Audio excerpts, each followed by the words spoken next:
नमस्कार दोस्तों, मैं अशोक सर आपका अपने YouTube चैनल एसएससी फुल प्रयास में स्वागत करता हूं। फ्रेंड्स, आज की क्लास में हम लोग 10th क्लास के फिजिक्स का पहला चैप्टर प्रकाश का परावर्तन और अपवर्तन शुरू करने जा रहे हैं। फ्रेंड्स, यह NCERT बुक का 11वां चैप्टर है। तो फ्रेंड्स, क्लास शुरू करने से पहले आपसे एक छोटी सी रिक्वेस्ट है कि यदि आप इस चैनल पर पहली बार आए हैं या अभी तक चैनल को सब्सक्राइब न किए हैं तो चैनल को सब्सक्राइब कर घंटी के बटन को दबा लें ताकि आगे आने वाले वीडियो का नोटिफिकेशन आपको मिल सके। तो फ्रेंड्स, चलते हैं क्लास पर। देखिए फ्रेंड्स, आज का हमारा पहला टॉपिक है प्रकाश, जिसे इंग्लिश में हम लोग लाइट कहते हैं। प्रकाश वह बाह्य भौतिक कारक है जिससे हमें किसी वस्तु को देखने की अनुभूति होती है। क्या होती फ्रेंड्स? प्रकाश क्या है कि प्रकाश की उपस्थिति के कारण ही हम किसी वस्तु को देख पाते हैं। प्रकाश की उपस्थिति के कारण ही हम किसी वस्तु को देख पाते हैं। तो प्रकाश वह बाह्य भौतिक कारक है जिससे हमें किसी वस्तु को देखने की अनुभूति होती है। बिना प्रकाश का सब कुछ अंधकारमय है, हमें कुछ ना दिखेगा। प्रकाश ऊर्जा का ही एक रूप है जो हमेशा सीधी रेखा में गमन करती है। इतना याद रखिएगा फ्रेंड्स कि प्रकाश क्या होती है। प्रकाश एक ऊर्जा का रूप है, वह हमेशा सीधी रेखा में गमन करती है, उसका पथ कभी टेढ़ा नहीं होता। ये निर्वात से होकर भी गुजरती है। निर्वात में प्रकाश का वेग 3 × 10⁸ मीटर प्रति सेकंड होती है।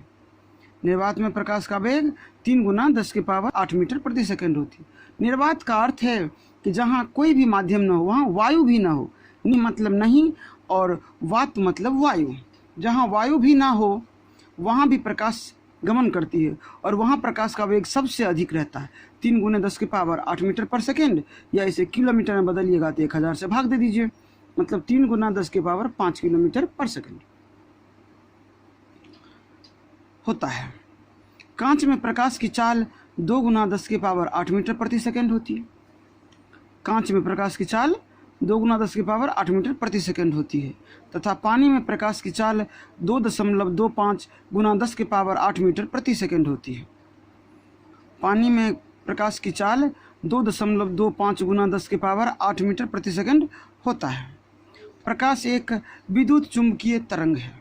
प्रकाश एक विद्युत चुंबकीय तरंग है, अतः इसके गमन के लिए द्रव्यात्मक माध्यम की आवश्यकता नहीं होती। क्या होता फ्रेंड्स कि प्रकाश को जाने के लिए किसी द्रव्यात्मक माध्यम अर्थात ठोस, द्रव और गैस किसी की आवश्यकता नहीं होती। ये कहीं भी आ जा सकता है। तो उम्मीद करते हैं फ्रेंड्स आपको ये प्रकाश समझ में आ गई होगी। प्रकाश स्रोत, लाइट सोर्स, जिस वस्तु से प्रकाश निकलता है उसे प्रकाश स्रोत कहते हैं। जिस वस्तु से प्रकाश निकलता है उसे प्रकाश स्रोत कहते हैं। कुछ स्रोत प्राकृतिक होते हैं तथा कुछ स्रोत मानव निर्मित होते हैं। कुछ स्रोत प्राकृतिक होते हैं तथा कुछ स्रोत मानव निर्मित होते हैं। सूर्य, तारे आदि प्रकाश के प्राकृतिक स्रोत हैं। बिजली का जलता बल्ब या ट्यूब, मोमबत्ती, लैंप, लालटेन, दिया आदि प्रकाश के मानव निर्मित स्रोत हैं। तो क्या फ्रेंड्स कि वह वस्तु, वह प्रकाश का स्रोत जो प्रकाश उत्पन्न करता हो, जो वस्तुएं प्रकाश उत्पन्न करता हो उसे प्रकाश स्रोत कहते हैं। चाहे वह वस्तु प्रकृति के द्वारा बनाया गया हो या फिर वह वस्तु मानव के द्वारा बनाया गया हो, ये सभी प्रकाश स्रोत हैं। अगला है प्रदीप्त वस्तुएं।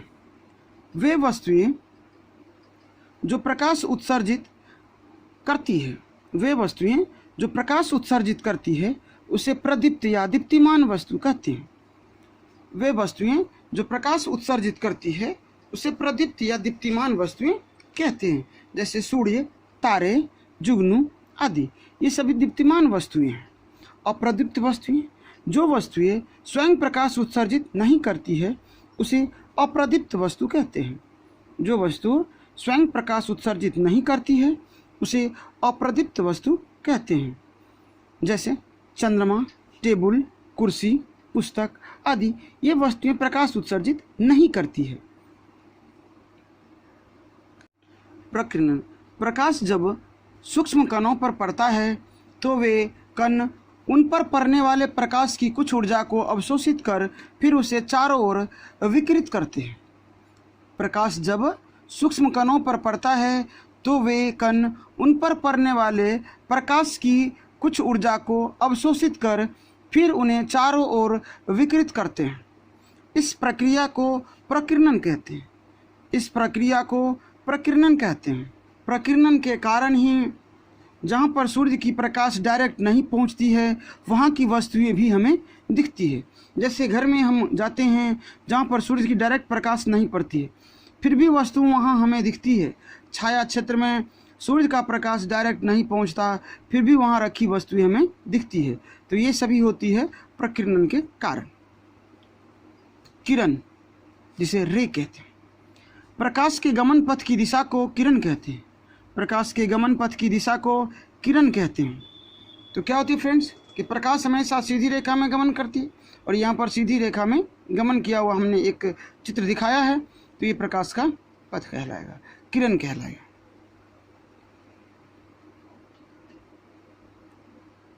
आगे का टॉपिक्स आता है प्रकाश पुंज, बीम ऑफ लाइट।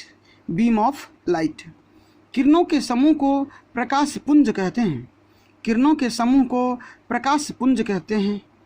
क्या होती है फ्रेंड्स, ढेर सारी किरण जब सूर्य से निकलती है या कहीं और से, उन सभी के समूह को क्या कहते हैं? किरण पुंज कहते हैं, या इसे प्रकाश पुंज भी कहते हैं। प्रकाश पुंज, बीम ऑफ लाइट, किरणों के समूह को प्रकाश पुंज कहते हैं। किरणों के समूह को प्रकाश पुंज कहते हैं, इसे किरण पुंज भी कहते हैं। प्रकाश पुंज 3 प्रकार के होते हैं। पहला है समांतर प्रकाश पुंज। समांतर प्रकाश पुंज, पैरेलल बीम ऑफ लाइट। जिस प्रकाश पुंज की सभी किरणें समांतर होती है, जिस प्रकाश पुंज की सभी किरणें समांतर होती है उसे समांतर प्रकाश पुंज कहते हैं। अगला आता है अभिसारी प्रकाश पुंज। अभिसारी प्रकाश पुंज, जिस प्रकाश पुंज की सभी किरणें एक बिंदु पर मिलती है उसे अभिसारी प्रकाश पुंज कहते हैं। जिस प्रकाश पुंज की सभी किरणें एक बिंदु पर मिलती है उसे अभिसारी प्रकाश पुंज कहते हैं।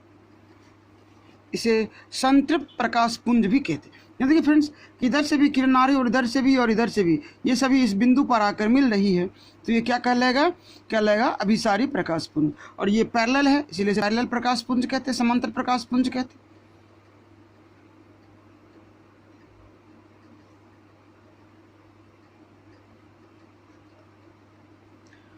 अगला है अपसारी प्रकाश पुंज। अपसारी प्रकाश पुंज, जिस प्रकाश पुंज की सभी किरणें एक बिंदु से निर्गत होकर विभिन्न दिशाओं में फैल जाती है। जिस प्रकाश पुंज की सभी किरणें एक बिंदु से निर्गत होकर अर्थात निकलकर विभिन्न दिशाओं में फैल जाती है उसे अपसारी प्रकाश पुंज कहते हैं। जिस प्रकाश पुंज की सभी किरणें एक बिंदु से निकलती है और विभिन्न दिशाओं में फैल जाती है उसे अपसारी प्रकाश पुंज कहते हैं। इसे अपसृत प्रकाश पुंज भी कहते हैं। इसे अपसृत प्रकाश पुंज भी कहते हैं। यदि फ्रेंड्स ये एक ही बिंदु से निकला हुआ प्रकाश पुंज, ये जरूरी नहीं कि तीनियाँ दिया जाए, ये चारों तरफ भी दिया जा सकता है, तो विभिन्न दिशाओं में ये फैल जाएगा। अगला है प्रकाशीय माध्यम, ऑप्टिकल मीडियम। वह क्षेत्र जिससे होकर प्रकाश वस्तु से निकलकर आँख तक पहुँचती है। वह क्षेत्र जिससे होकर प्रकाश वस्तु से निकलकर आँख तक पहुँचती है उसे प्रकाशीय माध्यम कहते हैं।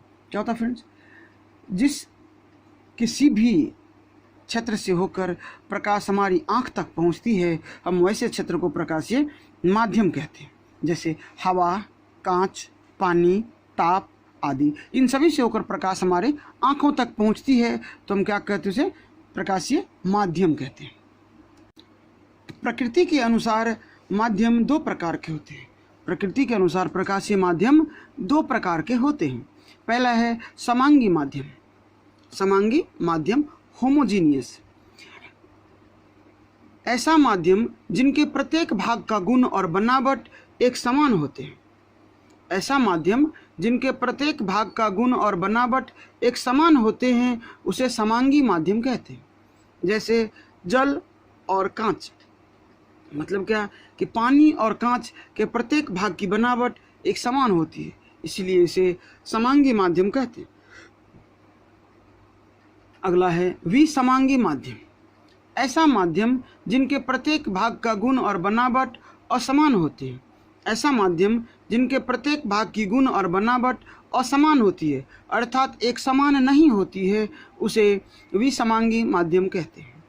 ऐसा माध्यम जिनके प्रत्येक भाग की गुण और बनावट एक समान नहीं होती है, उसे विसमांगी माध्यम कहते हैं।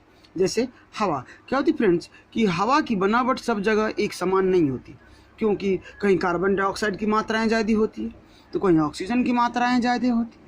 तो ये क्या होती है, ये गैस है, इसकी बनावट एक समान नहीं होती। अगला दिया गया है कि प्रकाशतः पदार्थ 3 प्रकार के होते हैं।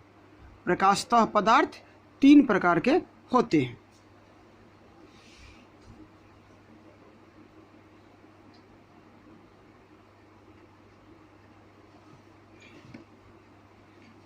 पहला है पारदर्शी पदार्थ।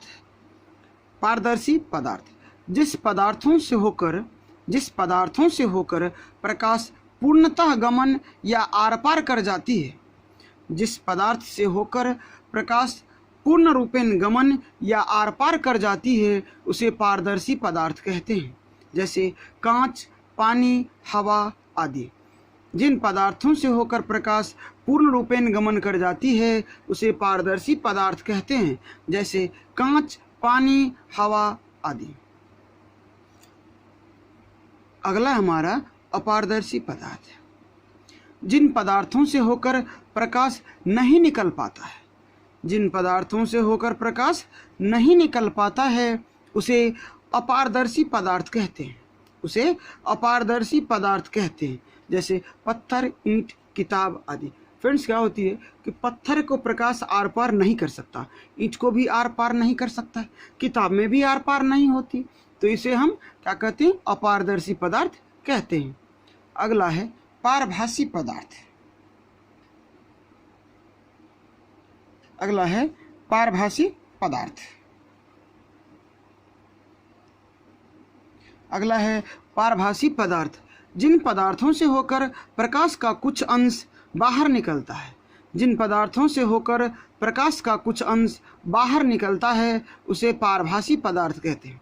उसे पारभासी पदार्थ कहते हैं। जैसे तेल लगा कागज, घिसा हुआ कांच आदि। जैसे तेल लगा कागज, घिसा हुआ कांच आदि। छाया। छाया के बारे में जानिए फ्रेंड्स। छाया किसे कहते हैं? प्रकाश के गमन पथ पर जब अपारदर्शी वस्तु रख दी जाती है। प्रकाश के गमन पथ पर जब अपारदर्शी वस्तु रख दी जाती है, तो प्रकाश उस अपारदर्शी वस्तु को पार नहीं कर पाता है। तो प्रकाश उस अपारदर्शी वस्तु को पार नहीं कर पाता है, इसलिए वहाँ अंधेरा क्षेत्र बन जाता है, जिसे छाया कहते हैं। प्रकाश के गमन पथ पर जब अपारदर्शी वस्तु रख दी जाती है, तो प्रकाश उस अपारदर्शी वस्तु को पार नहीं कर पाता है, इसलिए वहाँ अंधेरा क्षेत्र बन जाता है, जिसे छाया कहते हैं। जिसे छाया कहते हैं। प्रकाश का परावर्तन। प्रकाश का परावर्तन, रिफ्लेक्शन ऑफ लाइट। प्रकाश की किसी वस्तु से टकराकर उसी माध्यम में लौटने को प्रकाश का परावर्तन कहते हैं। प्रकाश के किसी वस्तु से टकराकर उसी माध्यम में लौटने को प्रकाश का परावर्तन कहते हैं। क्या होता है फ्रेंड्स कि जब प्रकाश सामने किसी वस्तु से टकराकर और जिधर से आई थी उसी माध्यम में लौट जाती है, तो ऐसी घटना को प्रकाश का परावर्तन कहते हैं।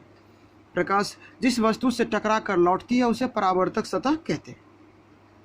प्रकाश जिस वस्तु से टकराकर लौटती है, उसे परावर्तक सतह कहते हैं। क्या होता है फ्रेंड्स कि जब सूरज की प्रकाश धरती पर आ रहा हो, हमारे पास आ रहा हो, और हम शीशा उसकी ओर दिखाते हैं, तो क्या होता है कि प्रकाश उसी दिशा में लौट जाता है। या फिर स्टील की थाली, कोई चमकीला वस्तु दिखाते हैं, तो प्रकाश उसी ओर लौटने का प्रयास करता है। तो क्या होता है फ्रेंड कि प्रकाश जिस माध्यम से आया था और किसी वस्तु से टकराकर उसी माध्यम में लौट जाती, इस घटना को प्रकाश का परावर्तन कहते हैं। और साथ साथ जिस वस्तु से टकराकर लौटती है, उस सतह को परावर्तक सतह कहते हैं।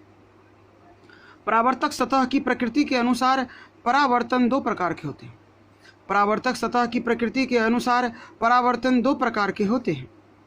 पहला है नियमित परावर्तन। पहला है नियमित परावर्तन। जब प्रकाश की किरणें चिकनी और चमकीली सतह पर पड़ती है, जब प्रकाश की किरणें चिकनी और चमकीली सतह पर पड़ती है तो वे नियमित रूप से परावर्तित हो जाती है। जब प्रकाश की किरणें चिकनी और चमकीली सतह पर पड़ती है तो वे नियमित रूप से परावर्तित हो जाती है। ऐसे परावर्तन को नियमित परावर्तन कहते हैं। ऐसे परावर्तन को नियमित परावर्तन कहते हैं। तो फ्रेंड्स यहाँ इमेज देखिए, ये क्या है कि ये एक दर्पण है हमारा और इस पर एक प्रकाश आ रहा है इधर से, और बस एक नियम के अनुसार जितना ये कोण होगा विलंब के साथ उतने कोण के साथ ये लौट जाती है, तो ये नियमित परावर्तन है। अगला हमारा अनियमित परावर्तन, इरेगुलर रिफ्लेक्शन। जब प्रकाश की किरणें रुखरी और चमकीली सतह पर पड़ती है तो वे अनियमित रूप से परावर्तित हो जाती है। जब प्रकाश की किरणें रुखरी और चमकीली सतह पर पड़ती है तो वे अनियमित रूप से परावर्तित हो जाती है। उससे इस प्रकार के परावर्तन को अनियमित परावर्तन कहते हैं। इस प्रकार के परावर्तन को अनियमित परावर्तन कहते हैं। जैसे कि फ्रेंड्स यहाँ पर ये हमारा दर्पण हो गया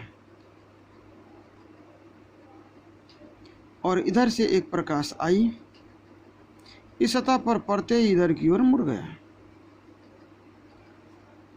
प्रकाश की किरणें समांतर आती है, यहाँ पर आ, ये इधर मुड़ गया, फिर से ये यहाँ आया और इधर चला गया। समांतर किरणें जब ऐसे पड़ा तो इधर मुड़ गया।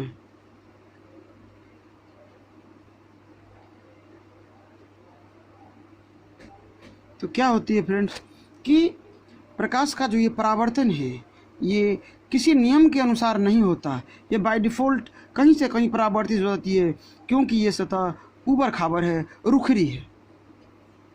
आगे है समतल दर्पण से प्रकाश का परावर्तन।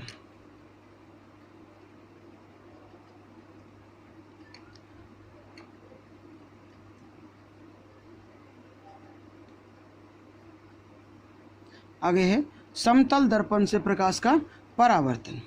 जब प्रकाश की किरणें किसी समतल दर्पण के परावर्तक सतह पर पड़ती है, जब प्रकाश की किरणें किसी समतल दर्पण के परावर्तक सतह पर पड़ती है तो निश्चित नियमानुसार परावर्तित हो जाती है, तो निश्चित नियमानुसार परावर्तित हो जाती है। तो इसे प्रकाश का परावर्तन कहते हैं। तो इसे प्रकाश के परावर्तन का नियम कहते हैं। जब प्रकाश की किरणें किसी समतल दर्पण के परावर्तक सतह पर पड़ती है तो निश्चित नियमानुसार परावर्तित हो जाती है, तो इसे प्रकाश का परावर्तन नियम कहते हैं।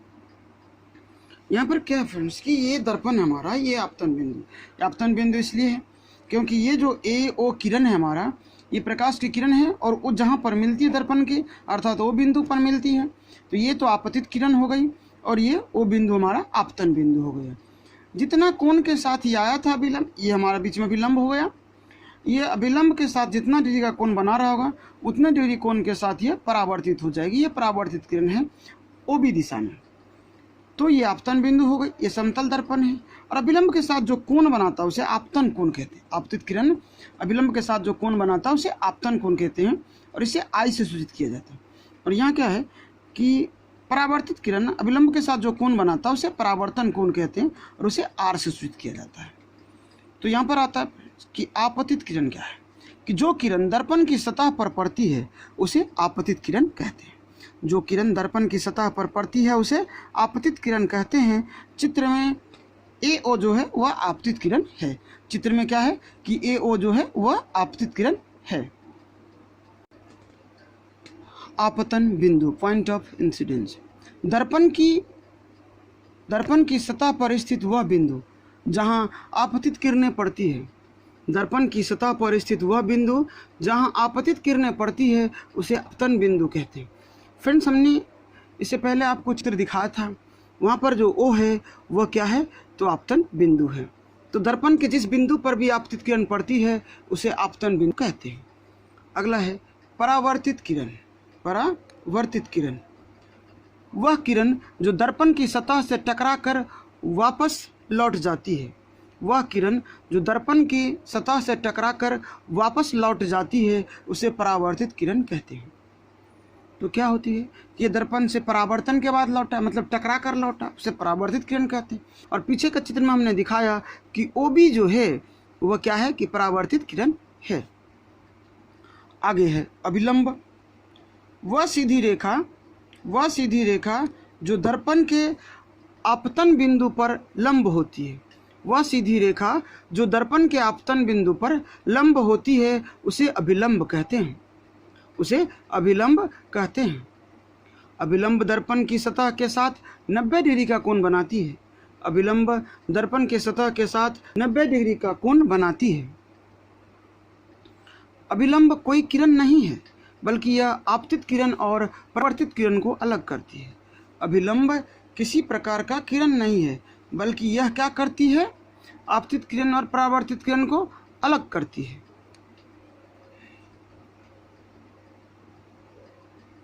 चित्र में ON अभिलंब है।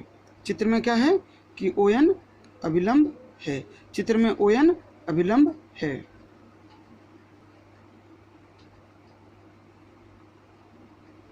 अगला टॉपिक है आपतन कोण। आपतन कोण, एंगल ऑफ इंसिडेंस। आपतित किरण अभिलंब के साथ आपतन बिंदु पर जो कोण बनाती है, आपतित किरण अभिलंब के साथ आपतन बिंदु पर जो कोण बनाती है उसे आपतन कोण कहते हैं, उसे आपतन कोण कहते हैं। इसे स्मॉल I द्वारा सूचित किया जाता है। अगला है परावर्तन कोण। परावर्तन कोण, परावर्तित किरण अभिलंब के साथ आपतन बिंदु पर जो कोण बनाती है, परावर्तित किरण अभिलंब के साथ आपतन बिंदु पर जो कोण बनाती है उसे परावर्तन कोण कहते हैं। इसे प्रायः स्मॉल r के द्वारा सूचित किया जाता है। इसे स्मॉल r के द्वारा सूचित किया जाता है। अगला है प्रकाश के परावर्तन के नियम। प्रकाश के परावर्तन के नियम तो क्या है फ्रेंड्स कि law of reflection of light, law of refraction of light, law of reflection of light. प्रकाश के परावर्तन के दो नियम हैं कि आपतित किरण, परावर्तित किरण और आपतन बिंदु पर डाला गया अभिलंब सभी एक ही समतल में होते हैं। आपतित किरण, परावर्तित किरण तथा आपतन बिंदु पर डाला गया अभिलंब सभी एक ही समतल में होते हैं। दूसरा है कि आपतन कोण परावर्तन कोण के बराबर होता है। देखिए फ्रेंड्स, यहाँ पर इसे हम लोग एक चित्र द्वारा समझ लें। अभी मान लेते हैं कि ये हमारा दर्पण है, एक किरण यहाँ से यहाँ मिली तो ये हो गया आपतित किरण AO, ये हो गया अभिलंब। और ये जितना कोण बन रहा है इसे I द्वारा डिनोट करते हैं। जितना कोण से ये आया है उतने कोण से रिफ्लेक्ट हो जाएगा, इसे R कहते हैं। तो जितना कोण के साथ ये आया है उतने कोण से रिफ्लेक्ट हो जाएगा, तो इसे तो आपतन कोण कहते हैं। और ये परावर्तन कोण है क्योंकि आपतित किरण और अभिलंब के बीच बना हुआ कोण है, और ये परावर्तित किरण और अभिलंब के बीच का बना हुआ कोण है। ये आपतन बिंदु है और ON इसका अभिलंब है। AO अपवर्तित किरण है, आपतित किरण है, AO आपतित किरण है और OB परावर्तित किरण है। तो क्या फ्रेंड्स, यहाँ पर जो कहा गया है कि देखिए आपतित किरण, परावर्तित किरण और अभिलंब दर्पण के एक ही साइड होते हैं, एक ही समतल में होते हैं, एक ही समतल में होते हैं। साथ ही कहा गया कि आपतन कोण परावर्तन कोण के बराबर होता है। तो ये जो आपतन कोण होता है, ये परावर्तन कोण होता है, ये दोनों आपस में बराबर होते हैं। तो फ्रेंड्स, आज के क्लास को हम इतने पर ख़त्म करते हैं। मिलते हैं अगले क्लास में, तब तक के लिए जय हिंद। Thanks for watching.